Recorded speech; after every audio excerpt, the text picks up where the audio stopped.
Hey everyone, I am TheChosenOneLegend here, as always joined by my co-host. Hi, I'm Kyle, also known as Fascurreyn. And welcome back to the BunchaJokahs podcast, where it's finally time. Let's talk about Xenoblade Chronicles X Definitive Edition. Kai, literally, you just beat it like less than 24 hours ago, right? So, pretty fresh. Yeah, it was around about 12 hours ago at the time of recording this. I've had a sleep since then, but yeah, it was last night. Yeah, it's done. I've 100% in the game, like 100% mirror completion. I'm not getting all the achievements or anything. I'm not that crazy, but like, yeah, 100% completion. I'm happy with that. I think that's a good time. Yeah, myself, I beat it probably about 3 months ago or something. I checked, actually. It was 2.5 months ago for you. Thank you. I You appreciate beat the game the day after I started it. Yeah. Perfectly synced in a weird roundabout way. Yeah. But I didn't do 100%, but I did do a lot of stuff. I did all of the almost every side quest, and I did all of the affinity missions, bar like the level 81 or 99 one or whatever. So yeah. I did do most of the game, and we're just going to sort of break down, in spoiler, because it's been so long, we're going to just break down all our thoughts on the game. We'll have different sections that will be in the timestamp in the description below if you want to skip about, and we will save like the epilogue, the new stuff, for like the end. So again, that'll be in the description below. But I guess before we get to any of the specifics, just in general, what were your thoughts on Xenoblade X Definitive Edition, Kai? I guess coming off how you found it back on the Wii U, comparatively.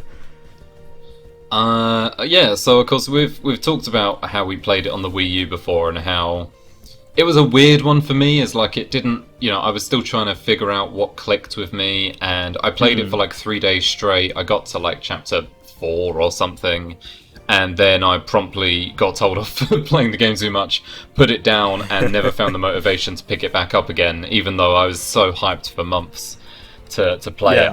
I couldn't click with it after that. The original obviously had a lot of issues, and being on the Wii U as well, it just didn't really work out great. But it being on the Switch and subsequently Switch 2, I think does fix a lot of those issues. So I'd say, like, overall, it was a good time. Like, those improvements were very clear to see, and it was all right. I will say it definitely doesn't feel like a Xenoblade game in most ways, and that's very apparent, and something I think we'll get into more in a minute. So that was pretty clear. And in terms of like overall, the game did feel like a slog in a lot of places, especially when you start getting halfway in, and there's like a ton of new side quests every chapter and affinity quests and all of that. And there's not enough story to kind of prop you up. So parts of it do start to feel quite slow, but at the end of the day, I did put like 180 hours into the game, so there's only so much I can really complain about. At the end of the day, it's still a very, very strong title. Yeah, I have an interesting one and I did allude to this a little bit in our last monthly podcast, but I played X back on the Wii U. I just about beat it. I was bad at it, I really sucked at it, and it took me like 6 months. Intermittently playing, but I enjoyed it. It was my first time doing like a big open world game, really. I've never played anything like it. Obviously this is before Breath of the Wild, and I hadn't even played anything like Skyrim at the time, so just the visuals on this world were insane to me, and that novelty was all great. But coming into it this time, I was thinking, okay, this is my chance, now that I'm better at these kind of games, to actually get into the game properly and fully embrace it, like Xenoblade Definitive Edition did for the first game. That didn't really happen, and although this is like objectively so much better than the original X, like we'll get into it, but all the improvements they make, the quality of life stuff, major upgrades. In spite of that, I actually enjoyed the game a lot less this time around. I feel like maybe it's because I played more games since then, maybe it's because of my expectations, but or the fact that the novelty is no longer there in the like post Breath of the Wild kind of world. But yeah, I just sort of found way more problems with the game, and even though I was better at it, it bothered me way more than it did the first time around as I tried to do more things. I still liked it, to be clear. I had a good time with it. Again, like you, I put 100 hours into it, which I wouldn't do for something I hated. And I have a lot of good memories with it, but it sort of left as a bit of a, well, that was a game I'm never going to play again. Back to the actual main 3 Xenoblade games. That's what it sort of left on for me. We'll get into the specifics of why, of course, but it's a mixed bag, and I definitely agree with you in like, yeah, it really doesn't feel like Xenoblade in a lot of ways, which isn't necessarily a bad thing, but depends what you're looking for, I suppose.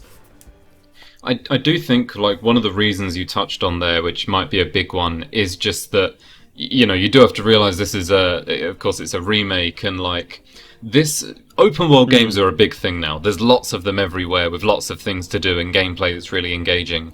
Xenoblade X came out in 2015, which isn't like too long ago, but open world games didn't like that was around the start of when they started getting really popular. True. And obviously it's something that like Nintendo didn't really do much at the time. Obviously we've had like you mentioned Tears of the Kingdom and stuff since then, but it really was unexplored territory. So I think since then you've probably played so many good games, especially ones in a similar format like the other Xenoblades and open world games, that by comparison it just doesn't quite hold up as much. And that's completely fair, because again it's a 10-year-old game at its core, so it's going to happen. Yeah, there's only...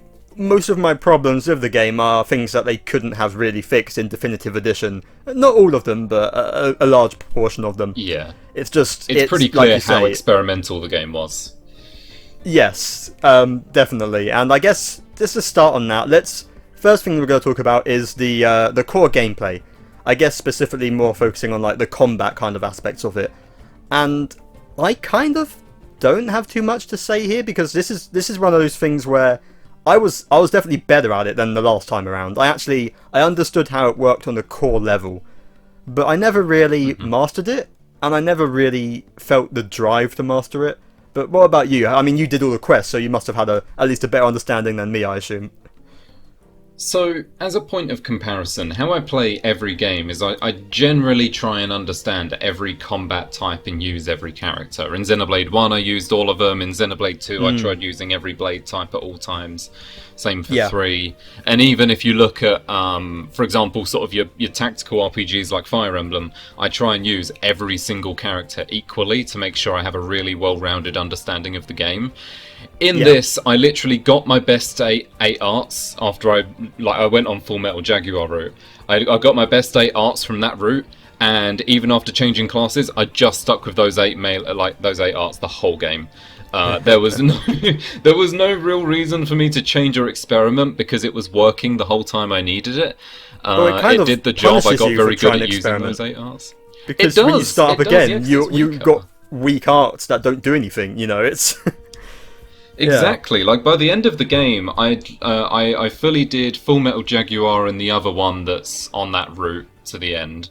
I only didn't complete the other 4 final classes, so I did all of like the middle ones. But it's just that once you get those 8 arts that you're comfortable with, there really is no reason to switch. Like after the first 30 hours, I spent the remaining 150 with the exact same moveset because it worked, and it was like, man, that gets boring very quickly. Like I don't mind it that much, but yeah, like there's a lot more you can do. There's so many details in the game in terms of your different defense types, your attack types, like beam attacks and whatever else, and all the different other secret hidden mechanics and stats and details.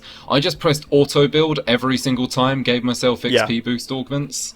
And like, you know, there's like all these really cool special things you can do, but unless you're trying to beat a super boss, there is no reason for you to ever go in that much detail, because you could spend an hour trying to like deck yourself out at level 35, but as soon as you hit level 40 you'll have better equipment. There really is no point in looking at all those details. Yeah, especially when you've got I'm generally not one who goes too much into like the micromanagement of like optimum builds and that. But for something like Xenoblade 1, again, you have these 7 party members, or 6, 7, you can focus on, and you sort of build it up, and it happens very gradually. In this one, with all like the amount of, you're constantly swapping in and out party members for different side quests, you know, and changing classes, like it just feels way too much. And the amount of different gear you can equip, like shirt, left arm, right arm. Why the heck is that an option? I hate that. I don't get that one. It means that you pretty much have to do like a set costume, which at least you can do, because otherwise your character's gonna look goofy as shit. But it kind of felt like there was way too much to manage. And again, this sort of speaks more to this game. Feels like it comes off MMO roots even more than the original Xenoblade, which is just something I really don't jive with. So much like you, I also did auto build. I also stuck to like one class, because I heard people say like one thing you can do is you do different classes and you get optimum, you get like the best starts from all classes and then mix and match them to make your ideal character. And in theory, I like that. I've heard that's what I heard is that you can. I think if you revert back to the original class, you can use any of the arts from the later classes or something. I didn't realise that. Well, that's the thing. The game doesn't naturally teach you these kind of things. It doesn't. The tutorials aren't. They're not Xenoblade 2 bad, but they're also kind of weird. They don't really teach you the depths of things you need to know. And because of that, I just didn't really end up doing a lot of it. And like you say, you don't really need to unless you're going for the super bosses.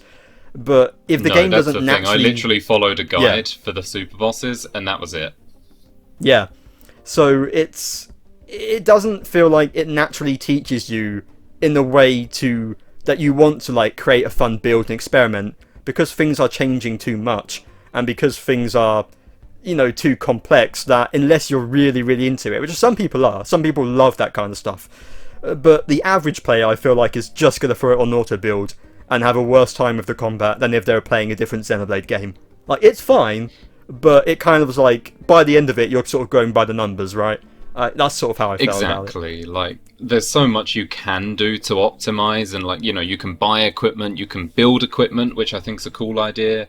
And then you put in your augments, and there's like 50 different augments you can do for everything. Yeah. But yeah, it's like in the wild, you'll find decent enough equipment from drops and quests, and like any optimizing you do will be outdated in the next 5 levels. It just rarely matters. It's cool if you want to do it, but it doesn't, in terms of like equipment stuff, I mean, you know me, like I'm one of the few people who knows the skill link system in Xenoblade 1 very well, because people don't tend to care about it, understandably. But it's like even me, I was just from the very beginning till the very end auto build everything. I just did not care. But in terms of the actual gameplay outside of that, I mean, some parts I do like. I'll get into the actual combat itself. I like the idea of being able to like overcharge your arts. Like if you wait for the cooldown to do, the yellow ring around a second time, then it's more powerful. That's the kind of thing where it's like, it doesn't. I don't think it works in the context of Xenoblade X perfectly, but it's just like one of those game mechanics that's probably been done elsewhere as well, where it's like, no, that's quite interesting. Is like, do you wait till it's fully charged a second time for that extra effect? Is it worth it? A lot of the time it'll just be turn your brain off and spam the buttons, but I really do appreciate that. And you can kind of see it in fusion arts in Xenoblade 3, where it's like, do you wait for both sides to be built up so you can do a fusion art or not? Yeah. It's kind of been brought back in that way, so that's cool. And the other thing I really like is the appendages system. Now, that might be controversial. I know a lot of people just don't care about it, and I didn't for a lot of it, but I do like the idea a lot of if you do it, certain things can happen. There's like a visual effect where it actually comes off the enemy. They get locked out of certain attacks. You get certain drops from them, and we'll get to it later. But in the new content, they actually utilize the appendage system even more, which it was a little bit janky, but I did appreciate it. I do like the idea. Yeah, so, I do. I still never fully if you attack the appendages, does it do less damage to the main body? I feel like it didn't explain itself very well. I still don't fully know. It was a bit clunky. I like the idea of it though, and it was a mechanic I liked overall. I also liked being able to just replenish your arts, which is new to X, with the stock you can build up with the Y button, to instantly use an art that isn't... I was going to ask, because I actually am not a huge fan of that. I think you get too many of those in battle, that you can just spam them and then cooldown is controversial. Trivial. Yeah, it Yeah. does make it very trivial. But because I wasn't massively enjoying the combat, I was like, sure. In a Well, like, that's the would I thing, want- yeah. Like, from a game design perspective, I didn't like it. From a player perspective, I loved it because I could just spam That's true. backslash until something died. And I was That's like, a okay, good I'm just point. getting this over with. Yeah. Like, if this was in Xenoblade yeah. 3 or something, I'd be like, no, that's bad. I want to use the game's mechanics. It's because I didn't want to use the game's mechanics, so I can't really call it a. I guess if you're combating like the game mechanics of an old game in that way, sure. But no, it isn't really a strength of the game's core gameplay.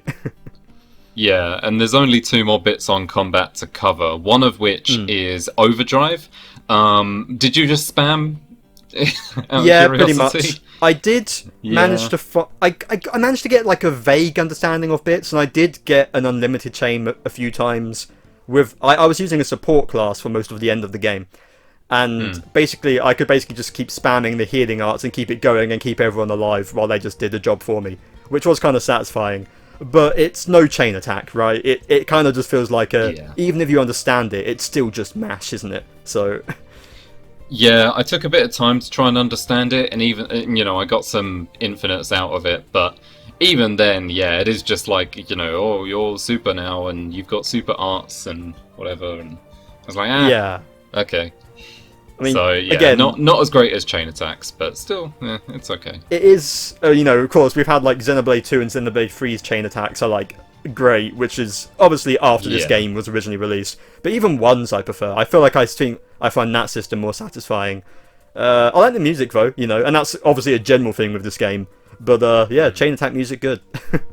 Or overdrive. Yeah, pretty much. And then there's only one more thing to talk about with gameplay that trivialized the whole thing for me, and that is skill combat. Yeah. Yeah, I don't know if you had the same experience I did with skills, so I'll let you go first on this. I just kind of feel like in terms of combat, they're even more boring than the normal combat. Yeah, they are. There's no strategy other than just spam when the art's ready. Like sure, there's technically moments you can do things, but generally there's so much less to them than basic combat, and it basically what they're meant for is you've got these big enemies. So if you're in the starting area and you're level 5 and there's a level 3 big enemy, that level should really be higher. Like that's really like a level 10 enemy. Unless you're in a scale, then it's a level 3 enemy. If you get what I mean, it's basically meant for like fighting big guys and making them on par with you. But if you're fighting the little guys, then yeah, you just one shot them and that's it. So. Yeah, so, I mean, I used the Hresvelg for most of the game, actually. Basically, yeah, so, and I'll say the Hresvelg, very weak, but so satisfying in terms of movement. Like, even when I didn't have the flight module, Hresvelg was a real... Because that was like a new one, wasn't it? Was that a new... Yes, entirely skill? new. Yeah, and I really liked it, just how smooth it was, because as soon as I went to a normal scale, I was like, oh my god, this is how they control. And then in the Hresvelg, I'm assuming you did the quest where you get to basically use it as like a super jet, where you can just like speed around, and that is really cool. I really enjoyed that. I did barely use it because it was so weak and I was too lazy to swap in and out, but it is cool. Yeah, it is. And then near the end of the game, I was like, okay, let me get like a good skill. So I got, it might have been like a Lila skill or something like that. And it had a move that used up a lot of fuel but did a lot of damage. And it could do a hefty amount of damage to pretty much everything. And I was like, oh, that's cool. I'll just use this for a while. And I used that until, like the end of the game, basically, until I beat it. It was like a level 60 Lila Queen, I think it was. And then I was like, hey James, you've beaten the game and you were telling me about a really strong skill, right? And he said, yeah, the Ares 90. Make sure you've got material tickets. And I was like, well, I've got maxed out like 9999 of them. I can spend 6k and do this instantly. So I did. I bought the Ares 90, like built it because that's what you need to do. And then, all of the stuff's inbuilt. And it has a huge amount of fuel, and it has a move that costs a lot of it, but comparatively it's not even that much, and it just kills everything except for the super bosses that were level 95 and up. It would one-shot literally everything. I cannot stress this enough. Any enemy in the post-game was dead instantly. I was level, I was a low level. I was like level 60, and I was like, oh, I don't know if I can beat things. I beat, you know, in Oblivia, there's like the massive, bottomless hole area with a massive, level 91 unique monster. I stood there at like level 63, and I almost one-shot it with this thing. It was insane. And it's really satisfying, don't get me wrong. Like, I was so burnt out with the game that being able to one-shot literally anything was phenomenal. That was an amazing feeling. But wow, it just made late-game combat non-existent. Like, you did not need to play the game. It got to the point where I was literally just tapping through, like, reading the quests, and then whenever it got to a fight, it was over within 5 seconds. It was absurd. Yeah. Even, like, the Chapter 13 final boss, again, one shot. Didn't stand a chance. So, man, the skills at that point in the game, it really trivializes anything and everything. But, you know, I think it was kind of good at that point, to be honest with you. It didn't happen at the very start, so... Yeah, that's the kind of thing that if you want to get that, then you're in for a fun time. I never did get it, but I didn't really do late game or difficult content that needed it. But I appreciate its worth in that regards. Yeah, I guess the only final thing I'll talk about with combat while it's on there is again, I did beat the final super boss, which is Telethia, the Endbringer. I beat it twice because you need to do it. Well, you don't need to do it once for one of the quests, but I wanted to, and then you need to beat it separately for the map. And it wasn't that bad. I mean, I had to do maybe an hour's worth of grinding to get some like augments, but ultimately it wasn't that bad. It didn't really do much damage to me. I'd been saving up those things that restore you to full HP in your skill for the whole game, so I had like 50 of those in stock that I just spammed. And it basically has extremely high evasion and has a move that it uses when it's at about a third of its health, where it gives itself like 100 hits of evasion, and you just have to grind through them. And if you don't do it quick enough, boom, it just reuses the move and tops it up. So you have to, like, there's a whole, like, strategy around that. But ultimately, whenever I got the chance, I just used the big laser and it was down after, like, 4 of those. It's just absurd. But I did do it, so that's fun. So combat, it's there. I think it's definitely the weakest in the series. A couple of cool bits, but on the whole, it was, it's... I see what they were going for, but I don't think it quite worked, which is kind of the theme of the whole game. Kind of a means to an end, and I guess moving on to the next section, like when I first played the game, what really drew me into it was more so the exploration, right? The world of Mira, and coming into this game, like it's still good. Like the world is still, you know, beautiful looking. I think like Noctilum is a highlight for me. The vibes, the music of these areas, and just sort of running around them is fun. I don't think they hold up quite as well in the modern era as that impressive, especially the late game areas. But what did you think, Kai? Yeah, I mean, the world is weird, right? It's really weirdly laid out, and actually quite linear in terms of moving from area to area, which they didn't need to do, but I guess they just felt like it. And so I'm funny in games. I've talked about this before, where I will want to do everything I possibly can before moving on. I got a little bit psychopathic, and there are certain places, you know, Sylvalum and Kuldros in particular, like they are built for skills. The whole place is built for skills from top to bottom, and even most of, like, pretty much all the areas in the game are built for skills, not for normal walking around. I kind of feel like it's to the game's detriment a bit, in some ways. It is, absolutely, yeah. Yeah. So, me being a psychopath, I'd sit there at level, like, 25, and I went to all 5 regions and did absolutely anything and everything that did not absolutely require a skill to get there. There are some that require a flight module or even just jumping in one. If it didn't require that and you could in any way or another like get there on foot, I did it. And that was a solid insane. Like I don't even know how many hours of gameplay that would have been early on, but I just didn't do anything else but run around and put down every goddamn probe I could. So I had a lot of exploration very, very early on, and if I just waited like 5 hours to get a skell, it would have been done so much quicker, but that's how stubborn I am. So I got to explore all the worlds on foot as a result, and it was a good time. You know, it's interesting to see what's there. I got to use Shadowrunner or whatever it's called to get through things. And it's all right, but at the end of the day, there's a lot of like empty open spaces, and again, it just felt like they had this idea and didn't quite fully see it through, because you look at something like Xenoblade 3's world, which has a lot of open areas as well, but they're very good at world designing, so it both feels big but also has lots of things to do in different places that will keep you occupied. You know, caves to go in. I know Xenoblade X has caves, but they're not very good.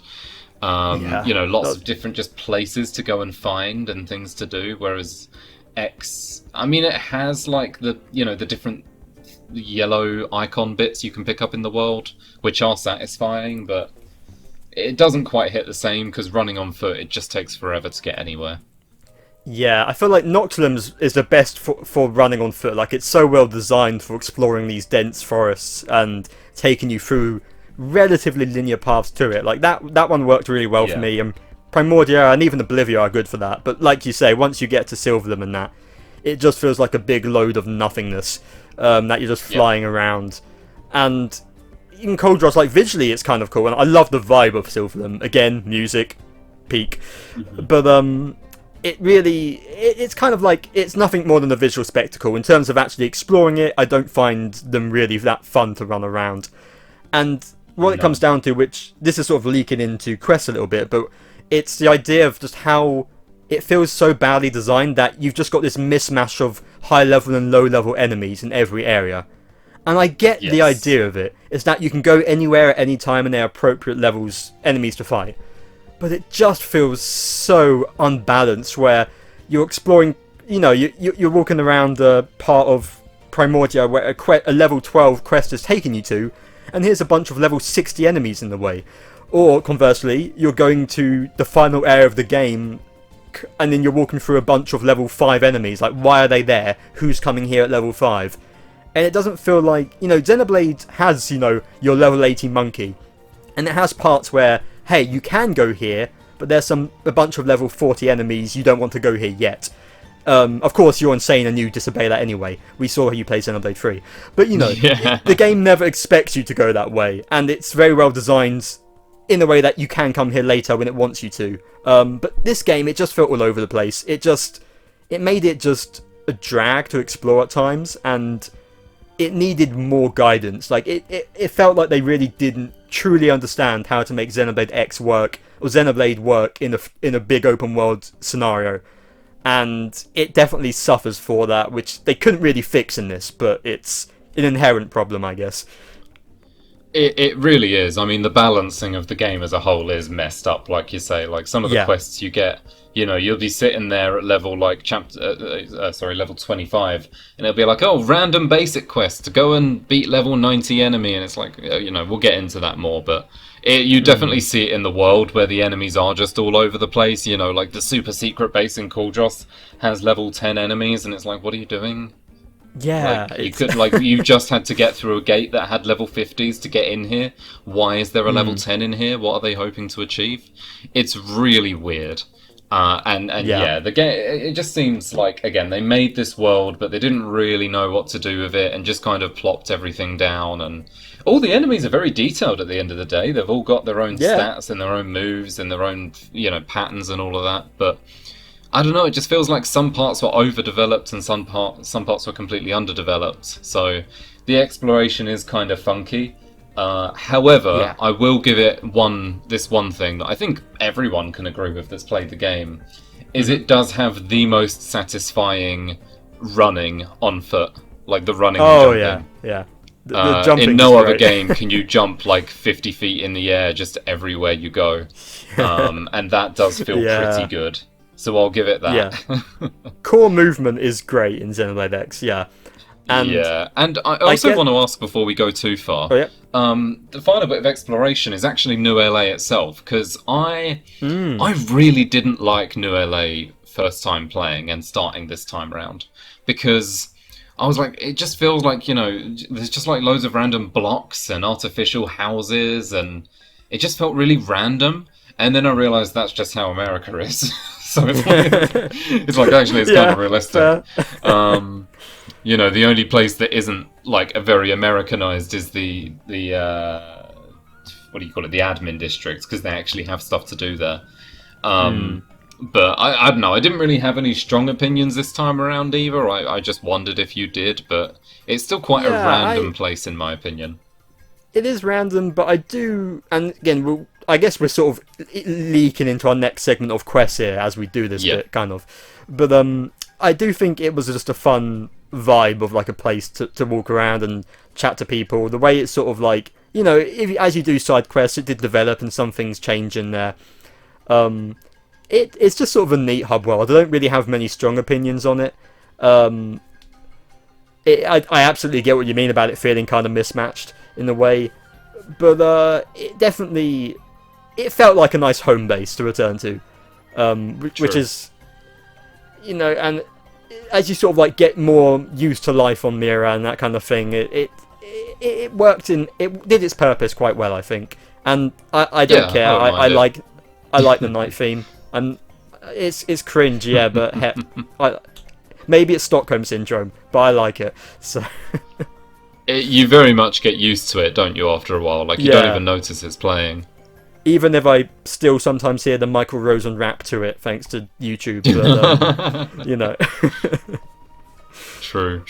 I guess we should also mention like exploring with scales, and how we sort of teased on this earlier, but how did you find like flying around in a scale or scale movement, I guess? For us, it's basically what I said. For us, felt good. The rest of it was kind of like it was okay. But yeah, no, it was basically just the Harassvolk was brilliant, and it's nice to glide around the world. I think it's quite fun to be able to do that. Like nice when you first get your flight module, it's great. Until you get the flight module, it's kind of like, oh, scales are like whatever. But yeah, no, I like it. Alright then, I guess we'll start talking about those quests then. And why are the basic side quests the best part of the game, Kai? Like, why is that a thing? Yeah, this is something where I'm going to ask you an open-ended question. What's wrong with me? Because... this is going to be a long podcast now. Because, I agree with you. The side quests are the best part of the game. A lot of them, they're like wacky, weird, wonderful quests with the most random stuff that they ask you to do. Really absurd and like, man, your choices have real consequence here. They really just like... The best way I can describe it is... and I had this comparison like halfway through the game, is I thought... Is doing these side quests like playing a Family Guy like cutaway gag? Because that's what it feels like. Like you're going up against the final boss, and I was like, man, I haven't had something this crazy happen since all of the Definians took over New LA. And then it cuts away to a Definian in New LA that Peter Griffin is punching to turn back to their normal form, and it's like. I don't know. It just feels like every quest is a Family Guy cutaway gag, and it's like I don't think that's a bad thing either. Comparison you've ever made, yet it's most accurate at the same time. Like I cannot deny it. Yeah, it really is like that. It's just so random. Everything you do is so random in these quests. They really just like came up with whatever. And there are some that are boring, generic as well. Like to be clear, like there's so many that a bunch of them are average and fine, but the real standout parts of the quests are some of these basic quests, like you said, the one where you're taking on that alien that becomes like your apprentice and you're fighting him across different pits, Or the bits at the water plant where it turns into an Alien movie at one point and Yeah. the infection's spreading. Like, where was any of that in the Affinity quests? Because I swear the Affinity quests were the most generic thing. Like, how many times did they do the twist of, oh no, your friend betrayed you because they didn't like New LA? And, like, half the Affinity quests did that. And to be, like, I don't mind some of the ideas they explored. I think exploring these human aspects of what it's like to be on an alien planet and how people struggle with it in different ways. Like, there are some good ideas in there. But I feel like the basic quest did a better job exploring them. Whereas in the Affinity quest, they just made them feel really drawn out. Where I was like, I think because you couldn't skip through dialogue because it's voiced, I guess you could, but you kind of didn't want to. It made it feel even longer. And I don't know, I think they were the worst part of the game, to be honest with you. Like, not exactly, but they're up there. It's weird. Yeah, it's interesting. A lot of them, there was just a lot of random dialogue of, like, what's happening. I will say, I actually really liked the parts where they talked about Earth, because I find that to be the most intriguing part of the game. Yeah. I guess I'll get into this kind of idea now, is like I say, to me, the most interesting part of the game was not actually what was happening in the game, because let's be honest, not a whole lot happens. But Yeah. it was these ideas of, like, just the pure concept as a sci-fi and philosophical thing of, like, you have left Earth and, you know, there's only a small handful of you left. Like, totally. And it's a very existential thing, and I like how they touch it in the main plot with Lau a little bit as well. Yeah. And Lin especially. Lin gets some really good cutscenes that I didn't remember. So I do like when they do that, but yeah, I do see the point of, like, when they do it every single time, it gets kind of dull, and when it's instead just like, oh, I had, like, an estranged friend on Earth, they're still here, like the Yelv and Fog stuff, oh, not Yelv, Fry and Fog stuff I didn't really care about, because it was like, you're both still here, whatever. So it was stuff like that where I didn't really care. But I thought there were some thought-provoking bits in there, but yeah, I just didn't like when they overdid it, and I didn't like when they were, you know, when they're like, hey, my quest is that I want a pizza, which is actually some of the new content, funnily enough.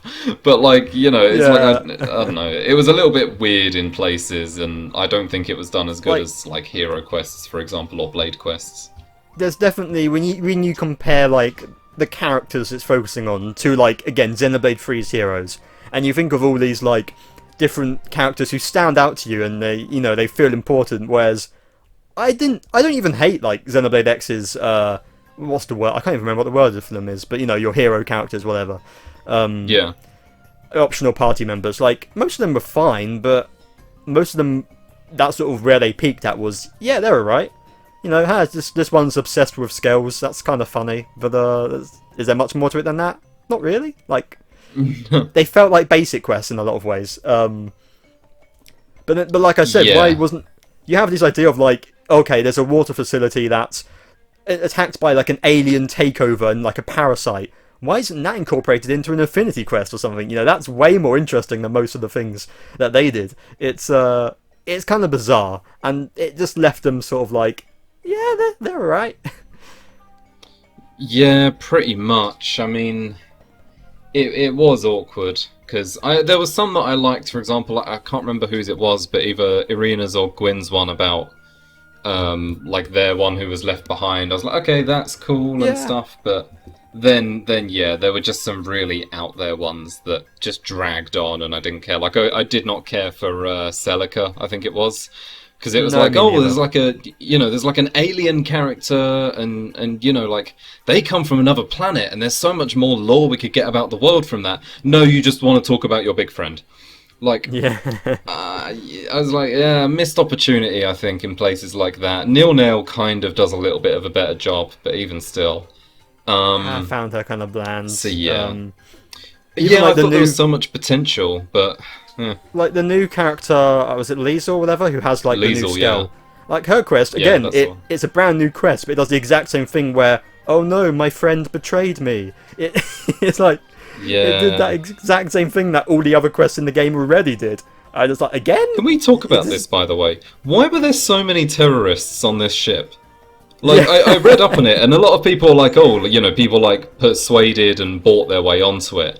I don't think all of these people were that rich or like tricky about this. I think there was just a terrible vetting process because, oh my god, there are so many terrorists on this thing. Wow. Yeah. It's just and I feel like it's a shame we didn't. And I get it's because like the fact that a lot of these like other alien species you meet are optional.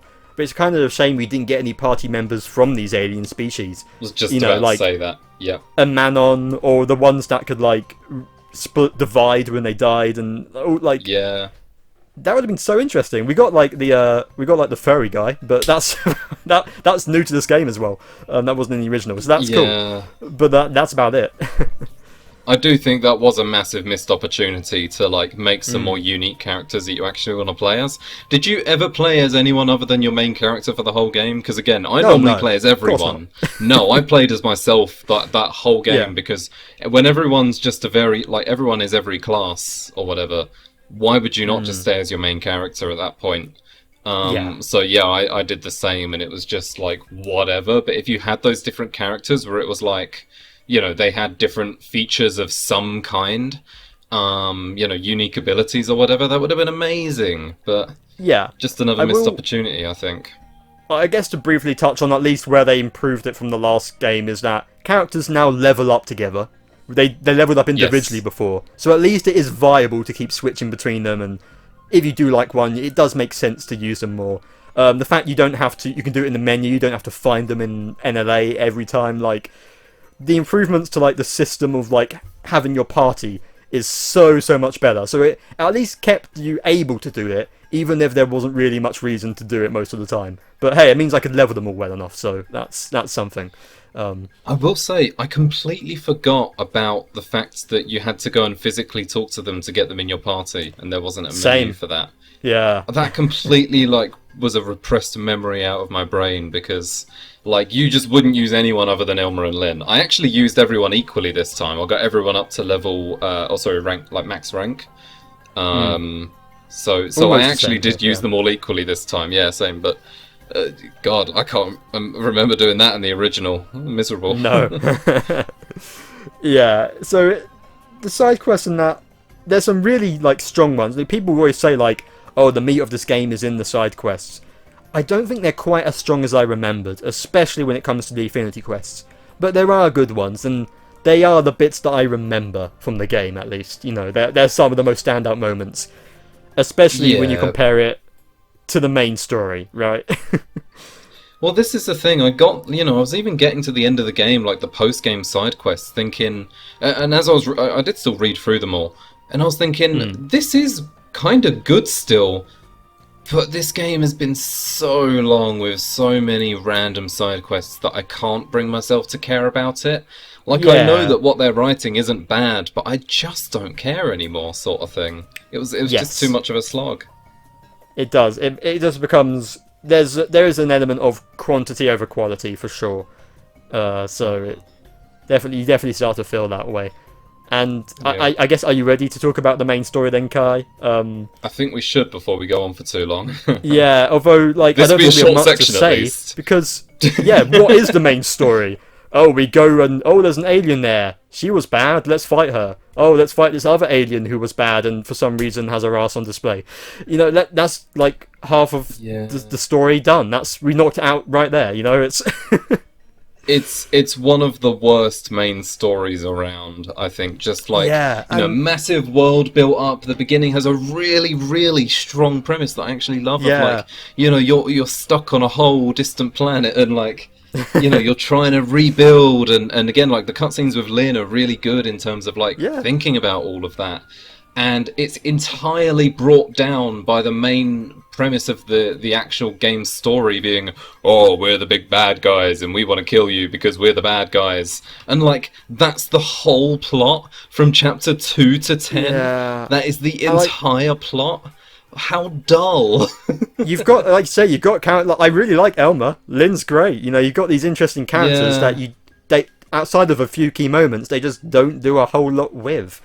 And like you say, the bad guys, even I know some people like how like the the deep lore into it, but I just found that a bit overly complex and a bit dumb, to be honest with you.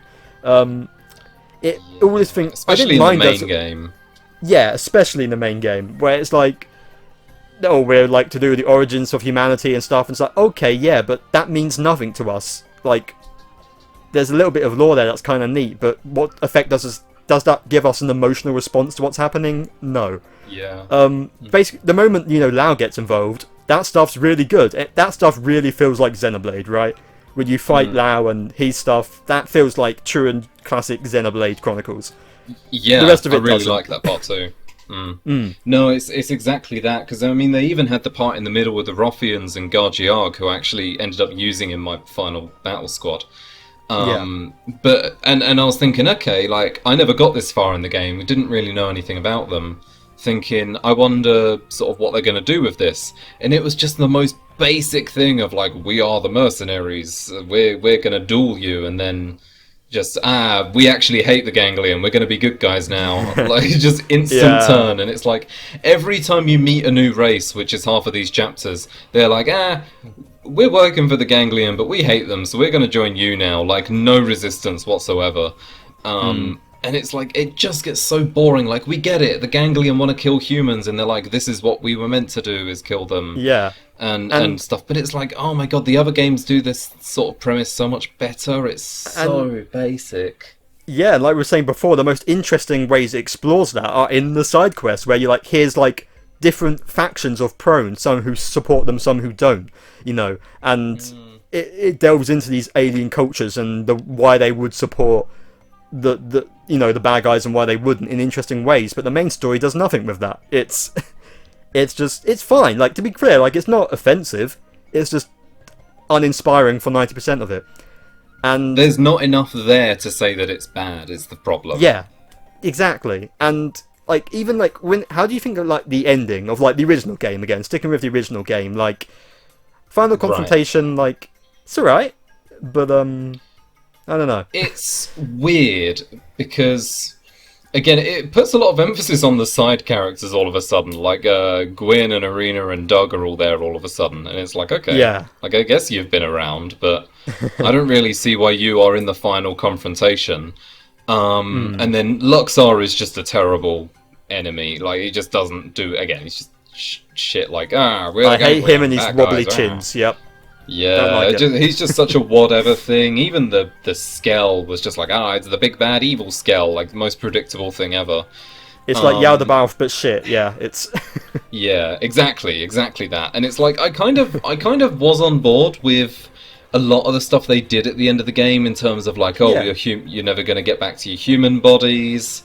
This is all of our DNA and stuff, and they start talking about the logistics. In my opinion, that should have been the midpoint of the game. Is like, you know how, I mean, Xenoblade, the first game does this a lot, especially where in Xenoblade 1, your main goal that you get after the first part of the game is like, okay, I need to go and do this big thing, which is defeat Metal Face and get to Prison Island. And before, I mean, you're around halfway through the game, maybe a little bit less, when you achieve that, and then it's like, okay, but there's more now that's been building up in the meantime. Xenoblade 3 and Sword March, Exactly, Sword March, perfect, yes. And it's like, that is where the Lifehold stuff should have been. That should have been like chapter 6 or something, where you go in, you learn all of this stuff, and then the plot continues with actually interesting stuff. Everything else in the story until then could have basically been condensed, like every 2 story chapters is instead 1. Because, let's be honest, they were so short that nothing happened. That's how it should have been, and if it continued the story from there in a typical Xenoblade fashion, the story could have been really good. But they just ended it there, and like, you beat Luxar, and it's like, okay, we did it, we saved humanity. And then the first thing is, let's make a Tatsu joke, and it's like, no, fuck you, Tatsu, go away. Like, oh my god, you're not that funny. Like, it's not even like an ironic, haha, it's so bad, it's good. No, it's just like miserable. See, it's like, what was man, funnier all this than really Tatsu? cool stuff's happening. Yeah, what was funnier than Tatsu was in that scene where they congratulate you. I accidentally had Nagi in like a scuba gear. So he was just wearing the scuba mask as he like, humanity is saved, and that was honestly the funniest part of the game. But that's brilliant. But yeah, it's like I ended the game and I had such a hollow feeling of like, nothing's changed since the start of the game except that one specific thing of like, okay, everyone can live now, which you didn't even realise till halfway through the game anyway. So the knowledge you have at the very beginning of the game, as soon as you get to New LA, and the knowledge you have once you've beat the final boss, is almost the exact same. Nothing changes, nothing is new. And you compare that to the rest of the series, where it's like, by the end of the game, the world is destroyed in every single one. And even if not that, like, you know, there's loads of other world changes, because so much interesting stuff has happened in the plot. Every single chapter of this game is just, nothing happens. And it's boring, and it's like, okay, this could have been an affinity quest, all of these things. And it's just like so much missed potential because it's such a good premise, and then they didn't do anything with it in the core game. So I don't know, it winds me up because again, stuff with Lynn's good, the stuff with Lau's good, even the stuff with Velma at the end I don't mind, but they just didn't do it properly. Yeah, that's the thing, is it feels like there's so many cool things they could have done and it just doesn't really land on any of them. But I guess, it wrapped up, it had its cliffhanger of like, oh wait, humanity's not, the data server's destroyed, and wait, Lau wakes up on the beach, is he alive, is he back? And that's where it ended for Wii U. Not for Definitive Edition, because we pick up straight into our new epilogue. And, I mean, first thing... Was there an official name for it, or was it just Chapter 13? I think it's just Chapter 13, yeah. Fair. New epilogue, new fandom. Ooh, but it's it's very controversial, right? The epilogue has been, a lot of people really, I feel like opinions on it mixed from it's alright to I hate this and it's ruined my childhood. And we're relatively on the it's fine scale of things, right? That's sort of where we fall. I think my opinion now is going to be quite vague because I very much haven't sorted out my thoughts on it. It could vary for me from I don't like it to I really like it. I'm not sure yet, and I'll maybe I'll give an update in a couple of months when I've got more of an idea. But it does. The one thing I will give it credit for off the bat, there are more things in this one chapter than the previous 12 combined. Oh yeah. Like, unironically, there is more in this than all of those. It tries something. Which I want to give it points for, yeah. Like, if nothing else, off the bat, it really does try in what it does. It gives it a really good go. It doesn't sort of pull any punches, it just goes all in with it. And whether or not you think it hit, I do really appreciate that they actually went for doing something when the last 12 chapters have been a load of nothing. And it makes me wonder if they just did this in the original game. I mean, obviously they couldn't have done all of it in the original game, but if they did this kind of effort in the original game in terms of the second half of the story, I think we could have had something so much better. Yeah. I think sort of the main complaint people have with this is it's very clear this was something that was made years after the original, and kind of doesn't feel in any way connected to the cliffhangers of the original game, right? We got the answers, okay, Lau's alive, is he? No, we just saw him in like a ghost beach sequence. Like, that is such a... Now, to be fair, this doesn't really bother me, because I didn't really care much for the cliffhanger ending of the last game. I wasn't waiting with bated breath. But I can understand, if you were really excited to see what they did with Lau, and it's just... No, that was just him in heaven. Then, yeah, I'd probably be a little bit pissed off. There's things like, why is humanity, like, why are we alive here, even though, is it something to do with the planet Mirror? No, it's just multiverse supernatural stuff that's keeping you alive. Okay. And the fact that the entire game is built around this premise of, let's build a life here on Mirror, let's find out about this planet, what is it about this planet that's special? And it's, nothing, you're going to leave this planet again. It kind of feels like it undoes all of the important quest building and the most interesting parts of the original game. So, I can see absolutely why people despise this. Again, I don't have enough of attachment to the game for it to really bother me that much, but I do get it, right? It really does, as you say, it undercuts everything that the main game tried to do. Again, there wasn't much there, but there were little bits, and it just undercut everything about it. which is a shame. But it did, and I absolutely get the frustration there. Again, like Lau's my favourite character, actually. I think from this game. Oh, for sure, yeah. You know, so it was a little annoying that they didn't really do much with him, but I was more focused on everything else. And it's very frustrating in the sense of exactly what you say, like there's all these mysteries they build up at the end of the planet that they clearly intended to do something with, and they sidestepped everything. They threw all of those mysteries away and were like, here's a new plot, forget the old one even happened, like this is what we're doing now. And you just kind of have to go with it. Because, you know, they're not going back to that original plot, not a chance. Yeah. So it was interesting that they did that. You know, it is a shame that we lost what the original idea was going to be, but, I mean, it's pretty clear at this point that X is not going to be getting a sequel. At least, like, you know, we weren't going to be getting something new on Mirror. I just don't think it would have worked. Like, Tears of the Kingdom barely got away with using the same map. I think Mirror trying to do the same thing would have been a train wreck. So there is that. So, I don't know. I think off the bat, like, the fact that they did bring some stuff back, like the hooded figure actually, you know, being in the intro and stuff like that, I did kind of like that. And I did want to, off the bat, ask what your thoughts were on Alois. Yeah, he's kind of indifferent, to be honest with you. I feel like lots of people, again, he's the Marmite. People really love him or hate him. I do think it does have that effect where it pays him off as, hey, haha, charismatic guy, and is he really that charismatic? He's a little obnoxious, like, I don't know. The what's popping thing, whatever, I was like, kind of cringe. It's, he was fine. Like, he was completely inoffensive and, like, as a new character, but is he going to be anyone's favourite Xenoblade character? I fail to see why, you know. I feel like there's some interesting stuff with his relationship with Elma and sort of their friendship and that. But other than that, he's just kind of there, is what I thought. There. I found him really interesting from the perspective of actually comparing him to the main character. Where, you know, you are the main character, but through the whole game, you don't do anything. Like, you have no memories, and you have lots of very strong power, but you're like a sideshow through the whole game. Yeah. And I kind of, you know, I looked at that, and I was like, you know, that's a shame that they never did anything with the main character. And then Alois comes along, and everyone's like, he's the hero. And I thought, oh, that's cool, he's from the start of the game.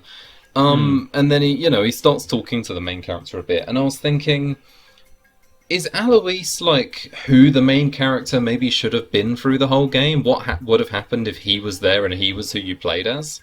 Yeah. Or maybe he would have been like, you know, important in the sequel, because it's clear that he's kind of a counterpart to Elma in quite a few ways.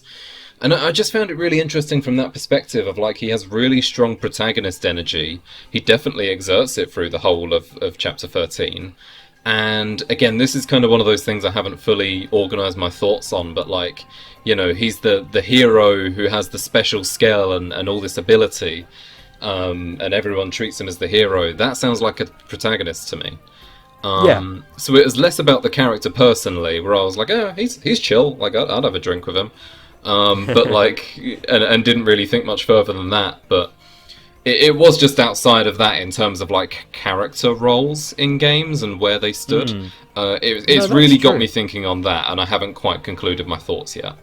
I do kind of like the idea of you know, you're not actually playing as the protagonist of X, and you meet the protagonist at a later point in the story, and that I do kind of like that dynamic, that the focus is on him, and it kind of makes sense in that way. I don't feel like he got the best time to explore him. Like, I guess talking like the story as a whole and like what you do in the chapter, it's really a lot of generic sort of quest stuff, isn't it? It's very annoying that his final affinity quest is let's get pizza. Like, you could have gotten away with that being his first one, but for it to be a second one, I'm like, really?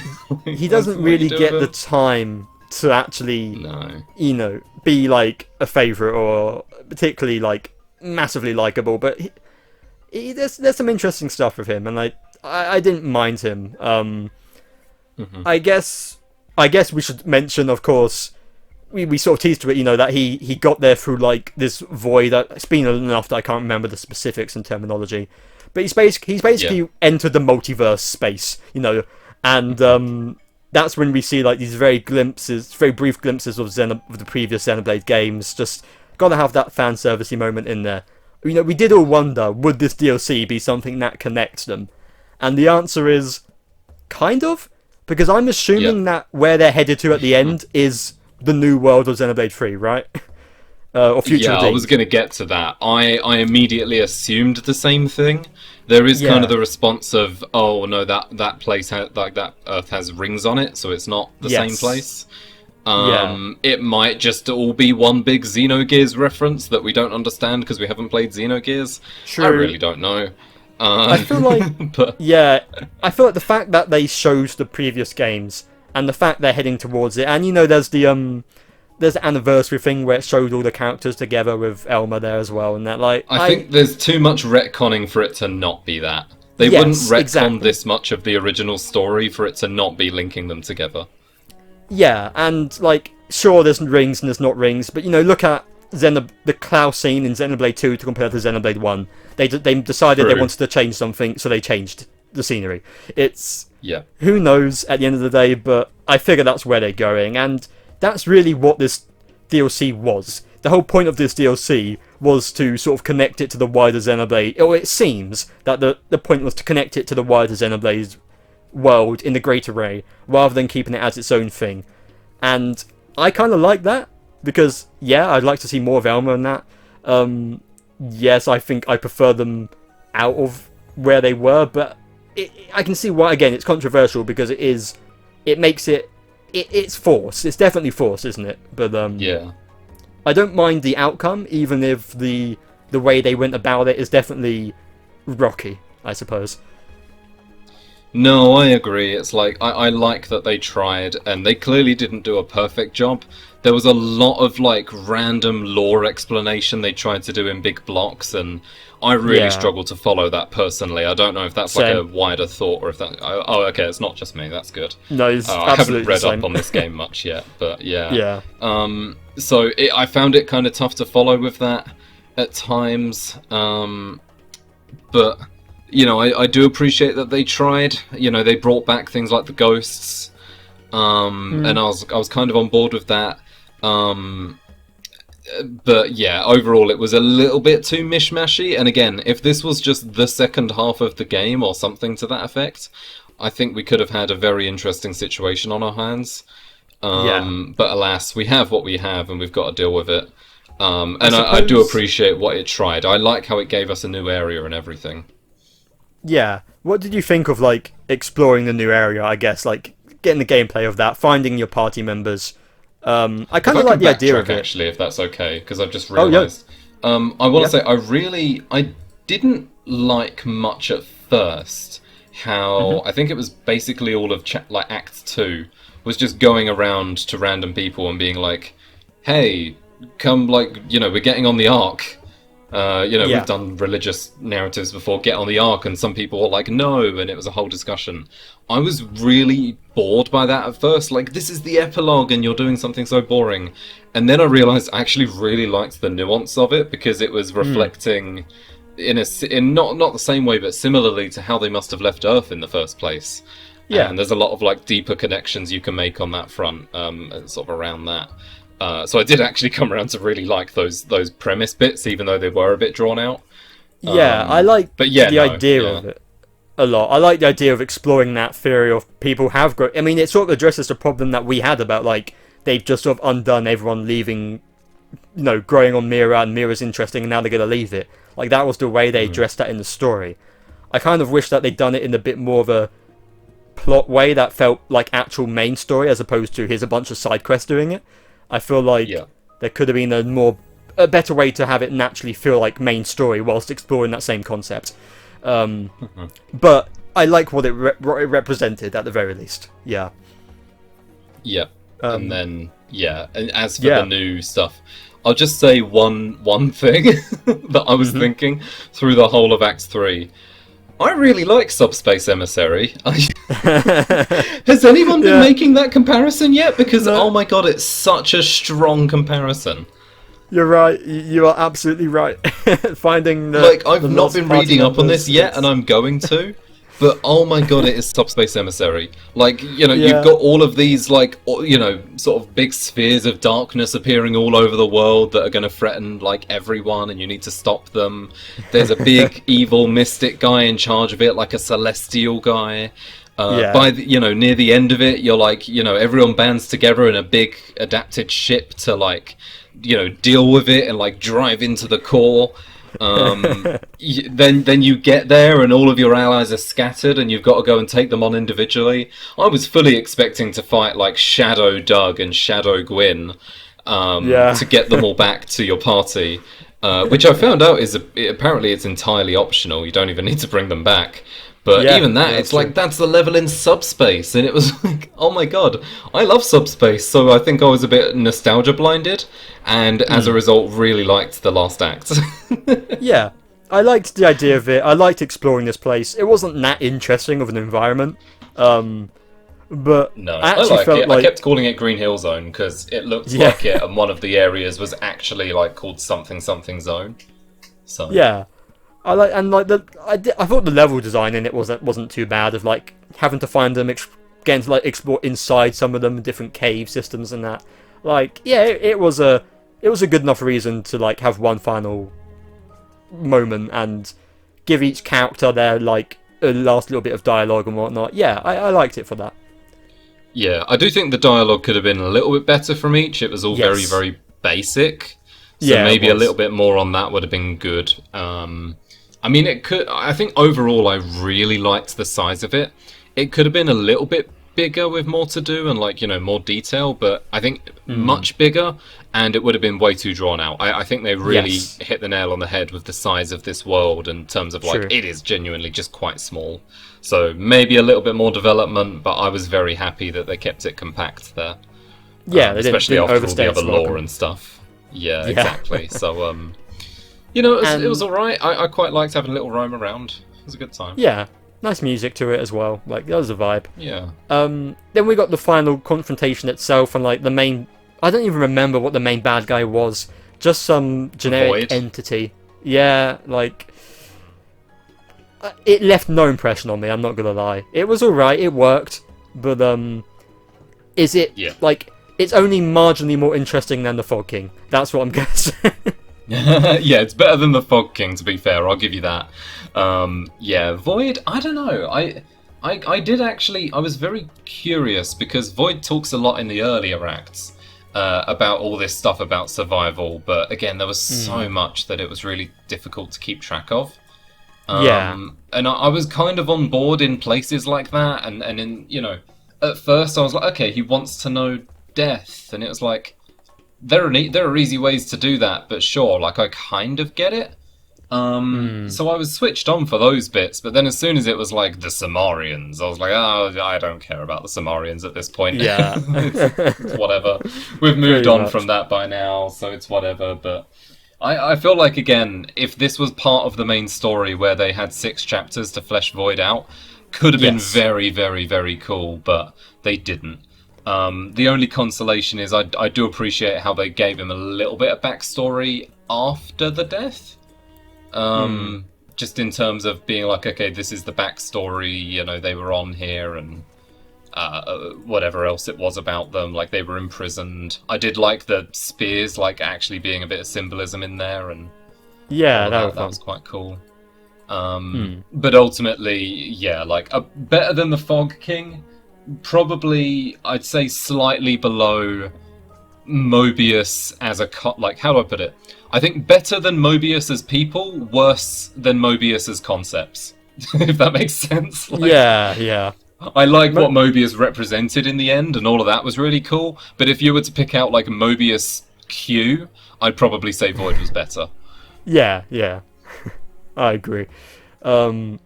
It sort of left it fine, and we talked about like the ending, like yeah, they're off new destination, like a focal point or whatever it was, which is probably just the new world of Xenoblade.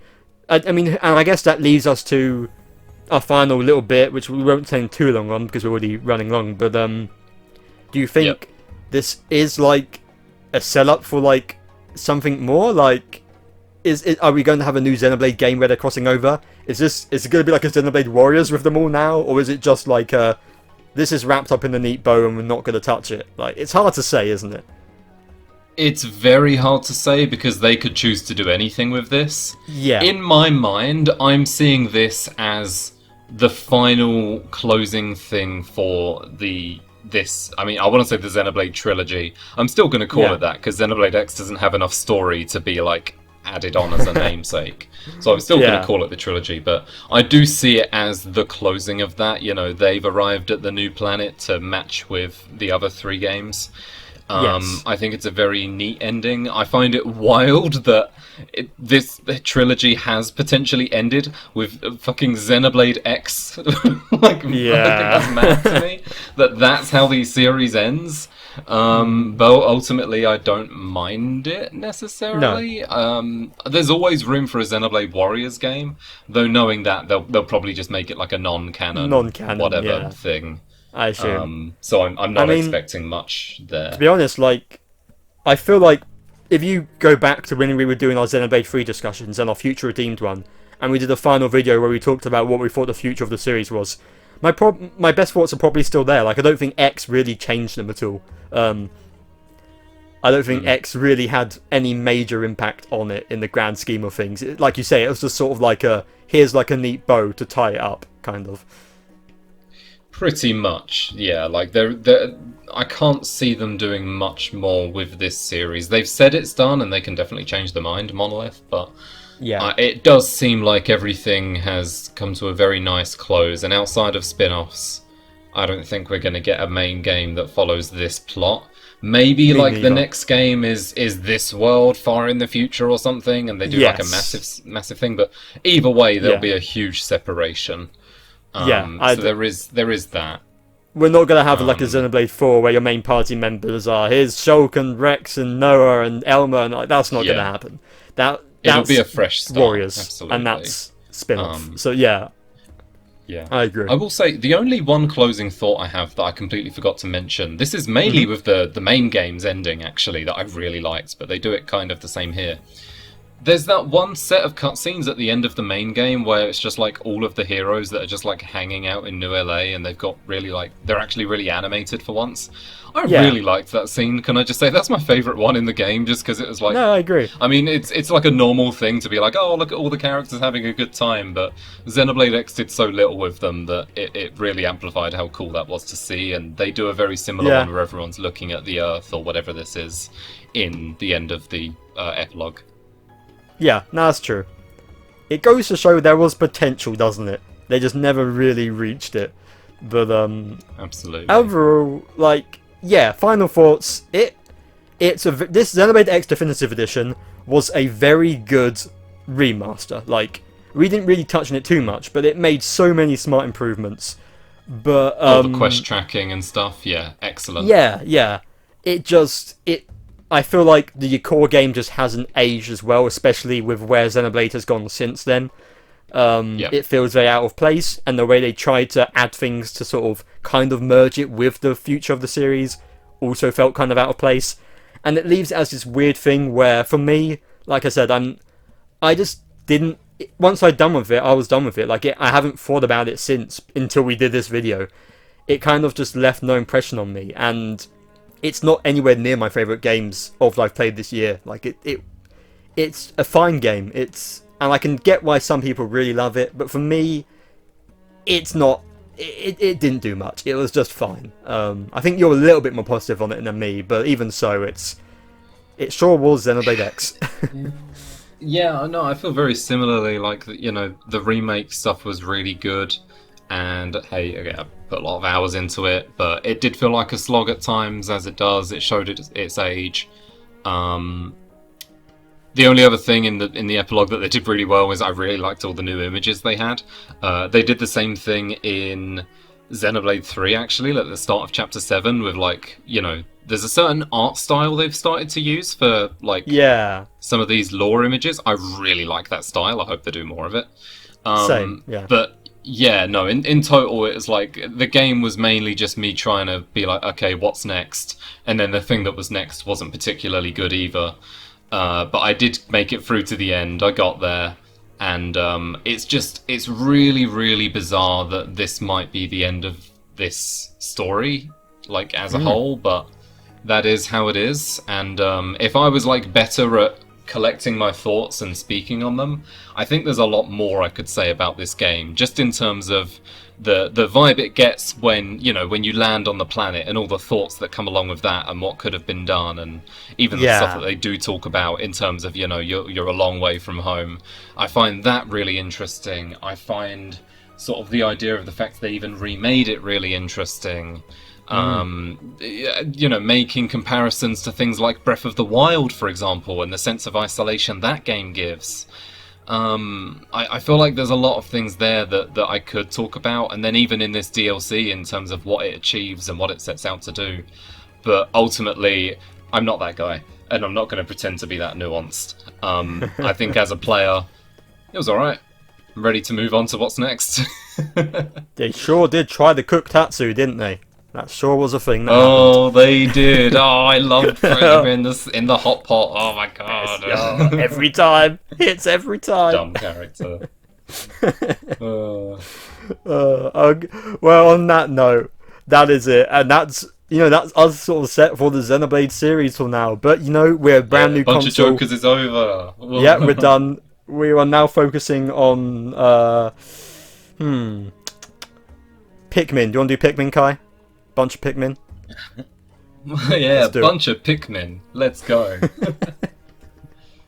I don't know why that was the first series that came into my head. There's so many others. Random, yeah. I don't even like Pikmin. But yeah, we'll see. Like we know that there will be more Xenoblade. One little fun fact I want to give, because I haven't found a place to mention this yet.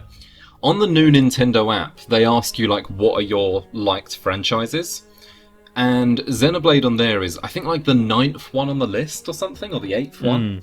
And can I just say how cool it is that Xenoblade went from the first game being, like, relatively nothing to it, in my eyes, from that being, like, in the top 10 Nintendo franchises right now. Nintendo, which is doing really, really well. And is absolutely thriving, and Xenoblade is in its top 10 series. I love that. It's its number one flagship JRPG series. Yeah, and Monolith Soft in general are like doing great, supporting on Tears of the Kingdom and Donkey Kong Bonanza. I think it was said that they helped on that.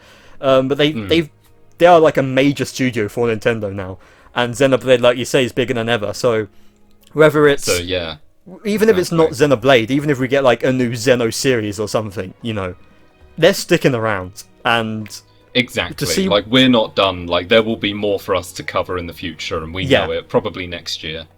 To see what they can do on the Switch too as well, coming off like the Switch relatively underpowered and that, and now we've got a device that can do 4K output and whatnot. Like, oh yeah, I'm ready for that.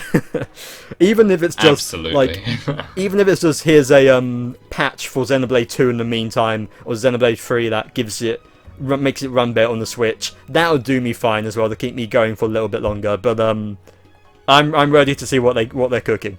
And I'm sure we'll find out sooner rather than later. Of course, you can find our reactions here.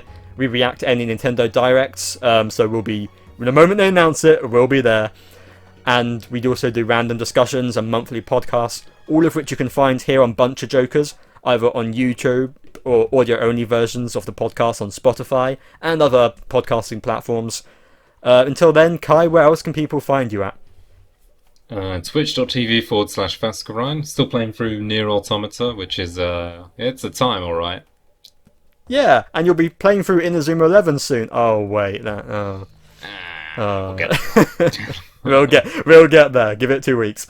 And myself, twitch.tv/TheChosenOneLegend. Not currently streaming, but I should be back at some point in the near future for whatever I randomly decide. And of course, there'll be link to both of those and our friend Samm in the description below, who does our graphic design work and thumbnails, and he hasn't played Xenoblade X yet. Yeah, that's for sure. He hasn't even finished Future Redeemed. He hasn't started Future Redeemed. I don't know if he's beaten the main game. No, he hasn't. He's like on the final chapter of the main game. Oh my god, Sam! Oh, we'll have to fire him. We will. I think it needs to be done. If the Xenoblade series, like the saga's ending, so too does Samm's contract. It's only fair. But in the meantime, we'll catch you guys later. Goodbye. Goodbye.